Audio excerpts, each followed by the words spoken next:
Good morning, all of you. I'm really excited to be here and talk about a subject that I've really dedicated most of my scientific life to. And connecting to Professor Bauer's talk, we are starting with Genesis, and then we will go on for predictions. So we will not be fools, but we can predict based on what we can see here. So we know Genesis, and it starts with the light because we are part of the solar system. And the second element is that our Earth is spinning. So we have light, and we have times where we don't have light, which is we get into darkness.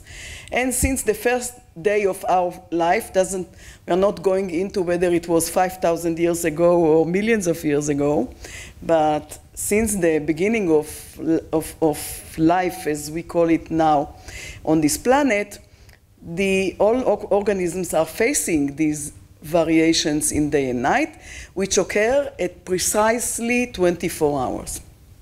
So this poses an issue for each living organism because they have to change their activity or metabolism between day and night. And so one way to cope with it is to just do whatever it is. When there is night, do nightly activities. When there is day, do daily activities. What do we do with seasons? Then we have sometimes to prepare something, takes more time. It's too late when season starts just to start preparing.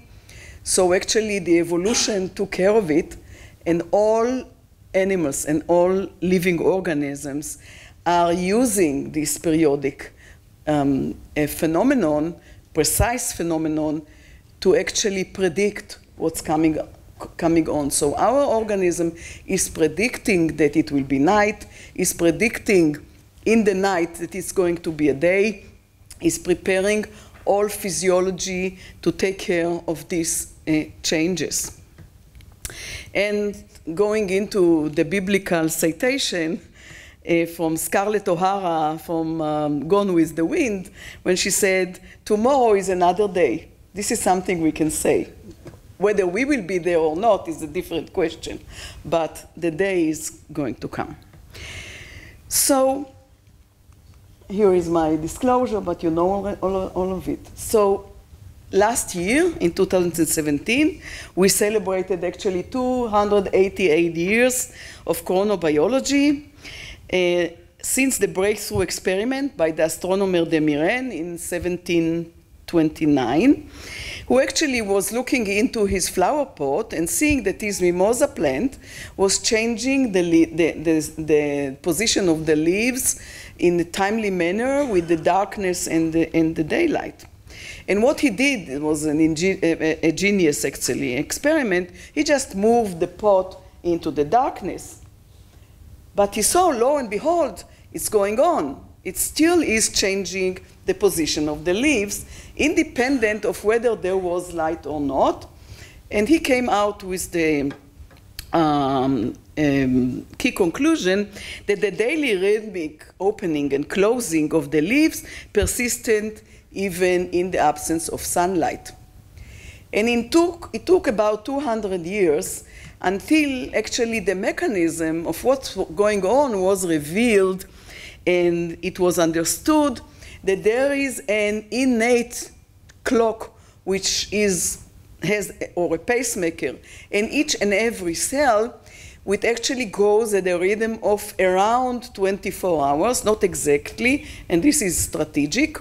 So it's either several minutes up to an hour more than 24 hours or less than 24 hours, but it goes on precisely for the same organism throughout the life. And it was the discovery of the core mechanism of this oscillator or this pacemaker that gave these three gentlemen the Nobel Prize last year for the discovery of the clock machinery. Clock machinery happens in each and every cell, and it is actually based on a single protein which is called period pair, which is being made and degraded, and it has a partner which depends on the organism. What they got the prize for was for timeless, but in mammals we have another variant of this protein, not exactly this protein even, it's called cryptochrome. But the trick that they are doing is that they are binding to this pair protein, going back into the nucleus, and stop the production of pair, of the period. So what happens is that pair begins to be produced, goes to the cytoplasm, meets the partner, they bind together, go back to the nucleus, and then they stop further expression of pair. So pair stops being made, and then it's degrade like everything in the cell. And then it goes down. When it goes down, the band is lifted, and it starts to be made again. And this cycle is around 24 hours, and that's why it's called circadian, circa about 1 day. So now we actually came to this end. Now, when we start with one cell, this is like going to a concert of a soloist. He can do or take the rhythm as he wants. But then we add more and more players, and as the players are going on to until we get a philharmonic orchestra, we can't anymore do anything without a conductor, because we cannot rely on the precise timing of each and every part of the orchestra or of the organism.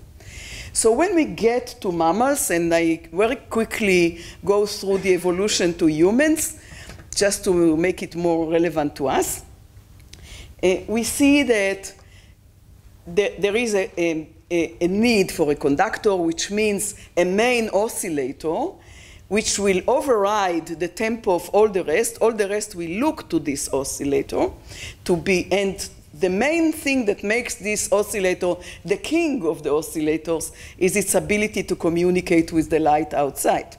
Because if we are running in our own rhythm with a conductor who only obeys his own rhythm, we will probably miss the ability to communicate with this dark and night and dark cycle like we are in jet lag. We will not be in our best functioning.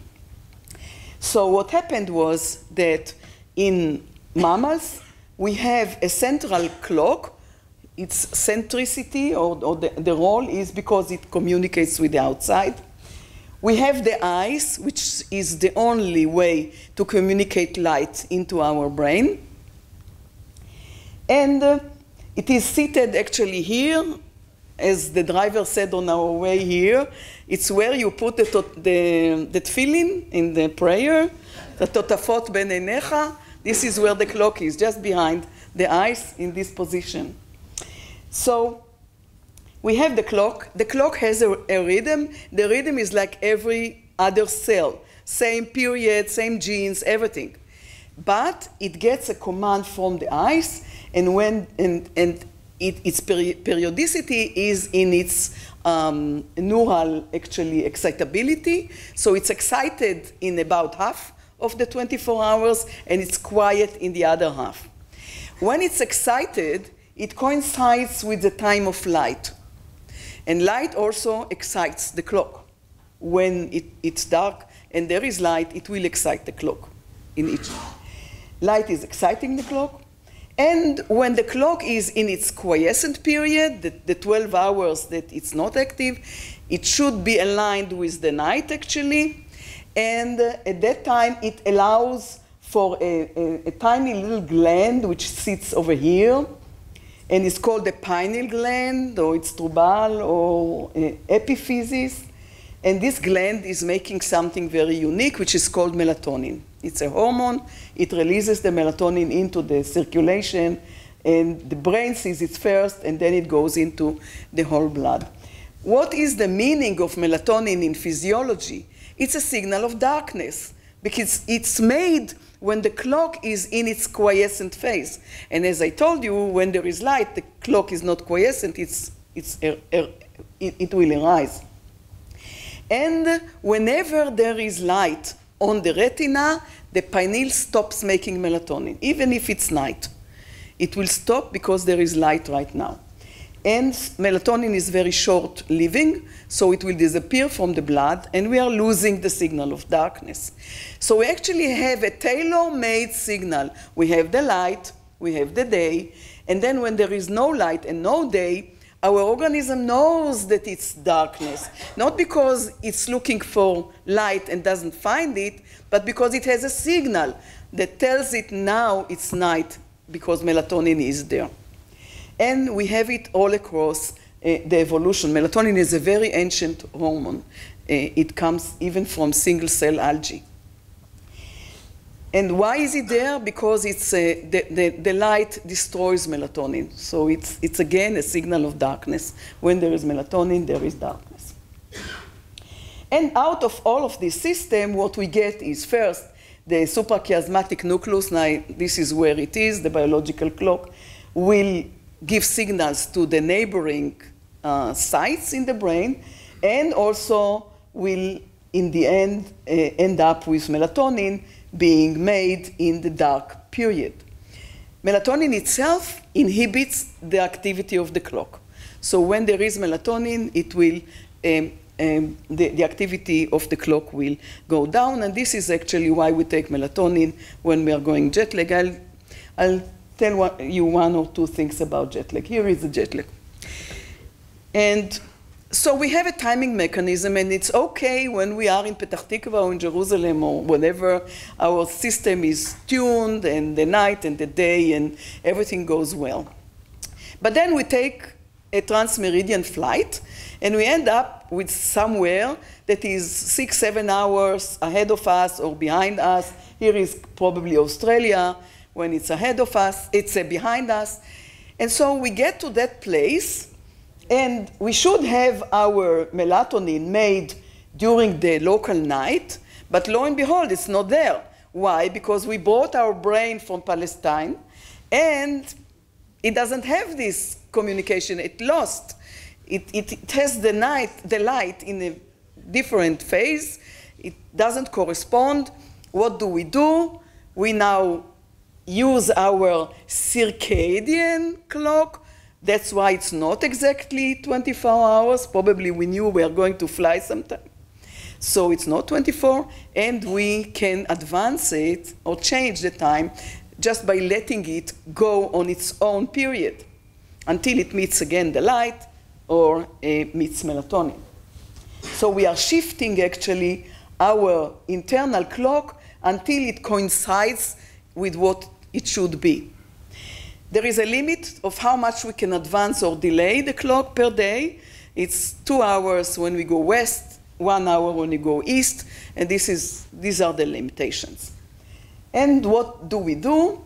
Because we cannot change the light, this is given from God, we can change melatonin, and this is when we buy melatonin and we take it, and we can move our clock so that if we give it before the normal phase, we will make it earlier, so we advance the clock, or we take it after the endogenous time and we delay the clock, and this is how we actually do when we are taking melatonin in order to resolve our jet lag.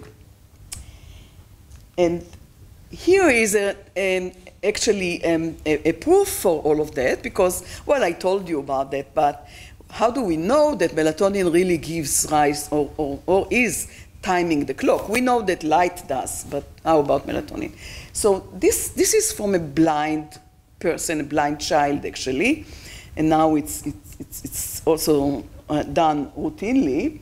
What you can see here is this is activity and this is rest. So a day after day after day, each line is activity, rest, and it's double, so you can see how it goes.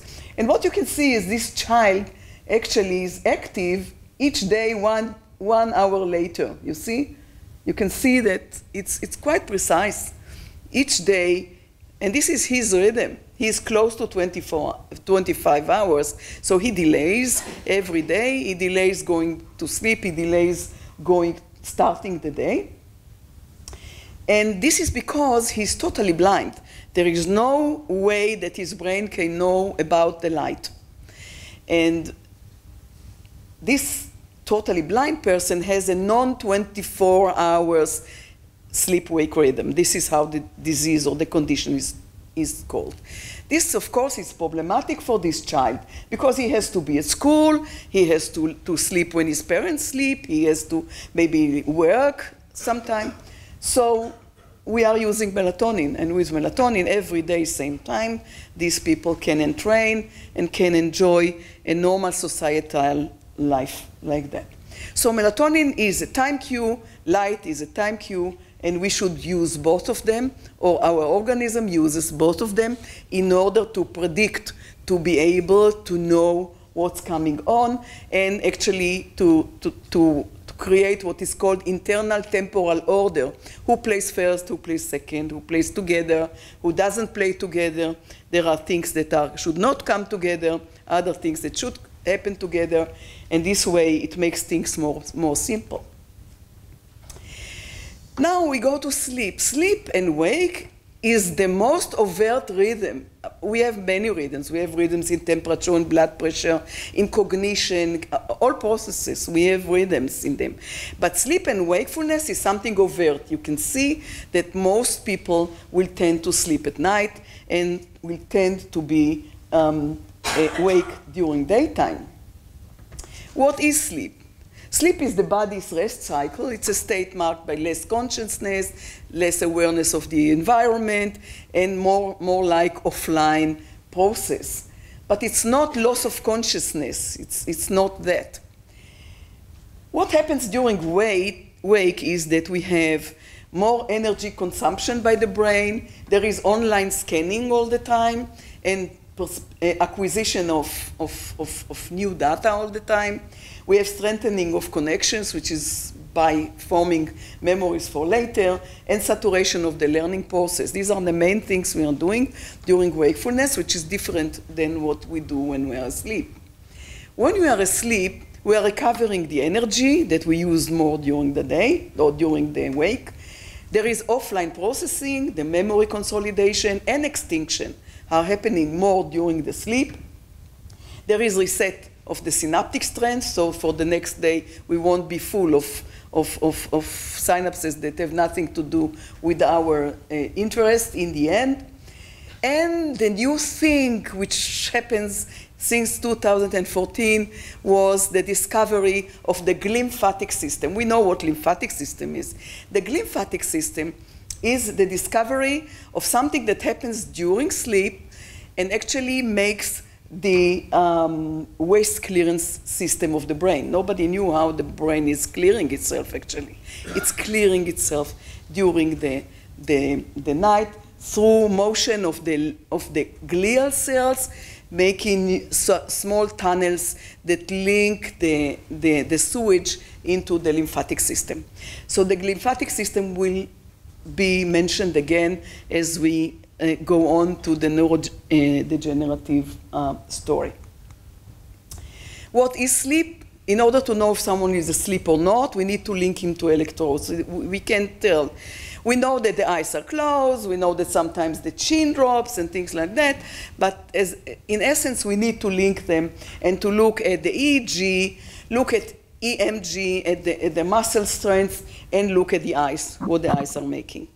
And we have two actually phases of sleep. One is called REM, rapid eye movement, and this is because during this type, we have this type of movement of the eyes. But if we are looking into the brain looks active. It looks like it is awake, but it is a very, very deep sleep.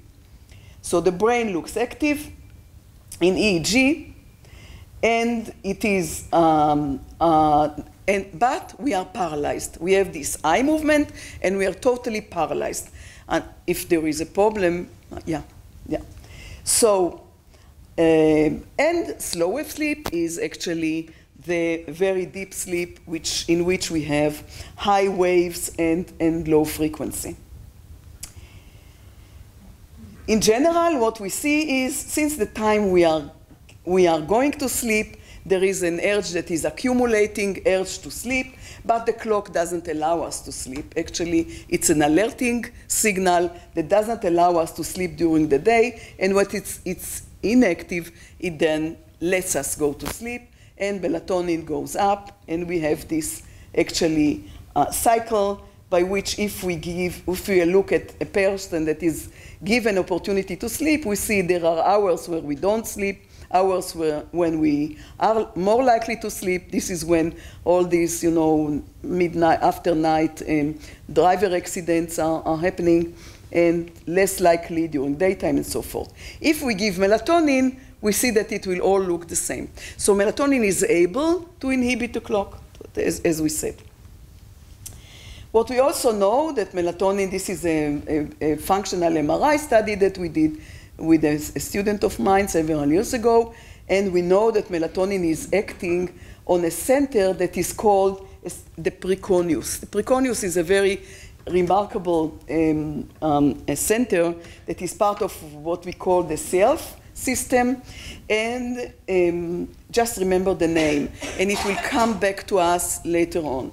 So melatonin works on the precorneus, makes what sleep actually makes, and slows down its activation, and this goes on with the feeling of fatigue that a person feels. What happens if we have insomnia?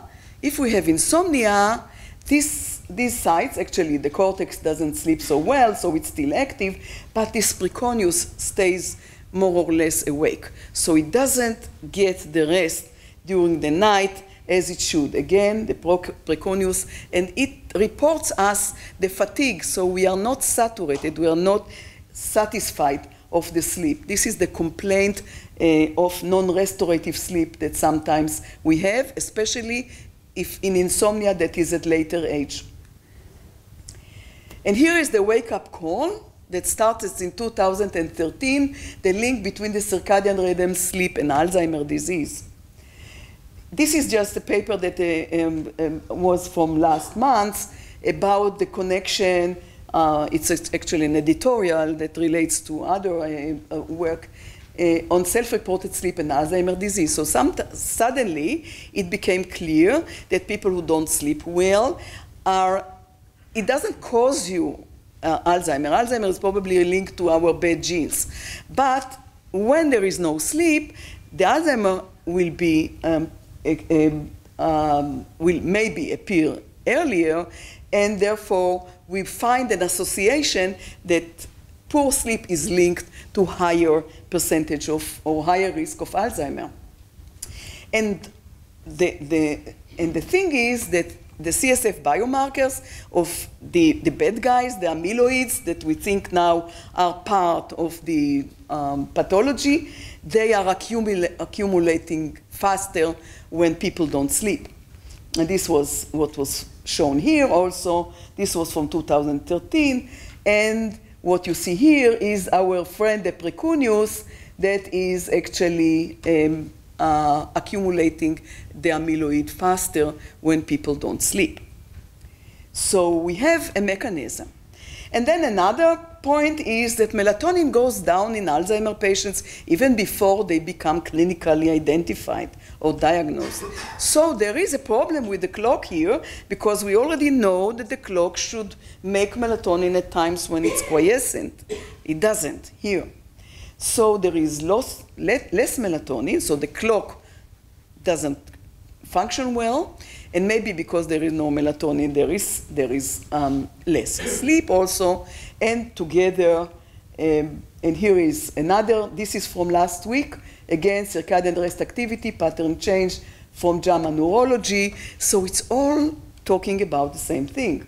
And the thing is, the idea is that the circadian dysregulation and poor sleep actually cause higher amyloid deposition, inflammation, and it leads to exacerbation of AD pathogenesis.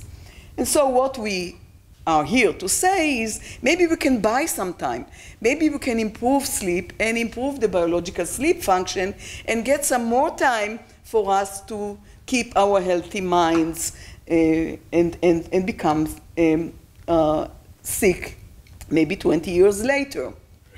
And what we did was the experiment that was aimed at giving back the clock, the melatonin, and the sleep hypnotics are not good for that because there is no slow wave sleep with hypnotics. So the glymphatic system cannot function with hypnotics. But melatonin doesn't have this problem. And we said, can we do something about it? Can we actually fight this? And melatonin is, of course, a signal. We found in Alzheimer patients that indeed it improved sleep, and it did improve also cognition. After 6 months of having melatonin every night, we got signaling improvement in the cognitive functioning compared to placebo. It's always against no drug, because otherwise you don't know where you are. And also the daily functioning, not just the cognition, also improved.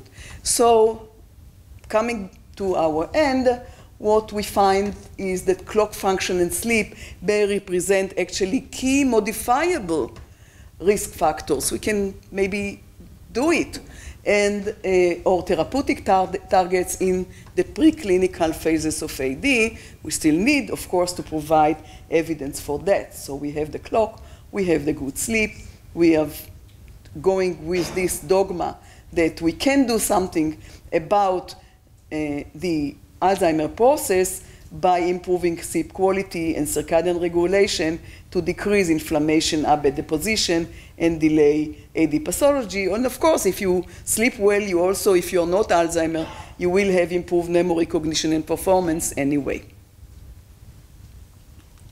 Thank you.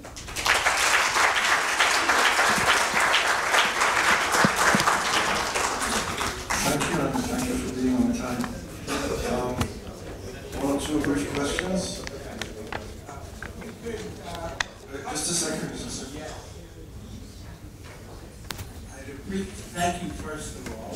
I would appreciate if you could expand a little bit more on the relationship of no sleep, poor sleep, and snoring. Yeah. Okay. It's not the same disease. I mean, snoring by itself is not a problem. Usually it's a problem for your spouse, but not for yourself usually. The issue with snoring is that sometimes it is associated with stop of breathing, short stop of breathing. This is called sleep apnea. And sleep apnea creates actually short arousals because of the loss of oxygen from the blood. And so people are usually sleepy in the day. It mostly is related to driving, accidents, things like that. It's not insomnia. When they sleep, but they have these interrupted sleep episodes, and therefore they are sleeping in the day. So it poses a different problem. There are some papers that say that also people who have sleep apnea have higher chances of having Alzheimer, but usually they also are very fat, they also have other problems. It's difficult usually to, or it's not yet, I think, decided whether this is related. But insomnia, it's not about that, it's a hyperarousal. It's a state that they don't, people do not sleep well enough. In the morning they feel fatigued. They are not sleepy. They are fatigued. They don't have energy. It's a bit different feeling. Another question, maybe one, and then we'll go on to the next stage. Thanks for a fantastic talk. I was wondering why, what's the reason for the circadian clock not being exactly 24 hours? Is there some sort of advantage in that? Yeah, well, the idea is actually like you do with resonance, you know. If you take two oscillators and they are exactly the same period, then if you try to tune them together, they will give an infinite amplitude. They will, yeah, it's like the, you know, the bridge and the windows of the church and all this Hermann Hesse and story. So it is probably that because it's 24 hours and you do need a limited phase, you don't want an eccentric amplitude for that, then it's better, then it's not exactly the same. But it still needs to be around it, because if it's too different, they will never work together. So it's something that in physics is very easy to explain, but it was probably chosen because of that. But now it helps us change the time. It also has probably something to do with the seasonal clock, which is working a little bit different, but also relates to that. Thank you now very much.